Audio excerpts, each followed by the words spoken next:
কই আমার আদরের বউরা কই? হ্যাঁ, এই বাইরে সবাই কথা আছে আমার লগে। আহো, তোমরা তিনজনই তো আমার ভালোবাসো। এখন আমি লাড়ি দিয়া তিনজন ইচ্ছা মতো বাইরাবো। যে আমার মায়ের সহ্য করে থাকতে পারবো, হ্যাঁ থাকবো। আমার মায়ের যে সহ্য করতে পারবো, তার খাওয়ান আমি খাবো, তার দেওয়া পোশাক আমি পরবো, তার এলে ঘুরতে যাবো। আমি মার খেতে রাজি আছি। যত খুশি আমারে মারেন, যত জোরে ইচ্ছা তত জোরে মারেন, আমার কোনো সমস্যা নেই। তাই তোরে কেন মারবে? হ্যাঁ, আগে আমারে মারবে। আপনি আমারে মারেন, আমার যতক্ষণ মন চায় ততক্ষণ পিটান, আমার কোনো সমস্যা নেই। তুমি কি করবা? হ্যাঁ, তুমি কি মায়ের খেবা না মায়ের প্রতিবাদ করবা? কোনটা কও?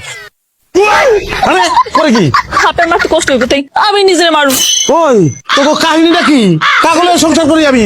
হ্যাঁ, এত প্রেম তকবিতে কাটা দিছে।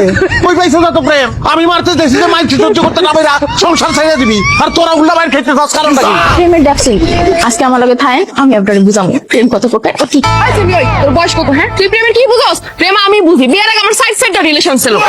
কি? হ্যাঁ, কি? মানে বাস দেন এগুলো। আপনি আমার ঘরে চলেন, আমার ঘরে চলেন। আমি কিচ্ছুই করবো না, আমার দরজা খোলা থাকবো। তোমার যদি কারো লগে থাকতে হয় তুমি আমার লগে থাকো, নাইলে কারো লগে থাকতে পারবে না। আমার ঘরের দরজাও খোলা থাকবো, আপনি আমার ঘরেই আসবেন।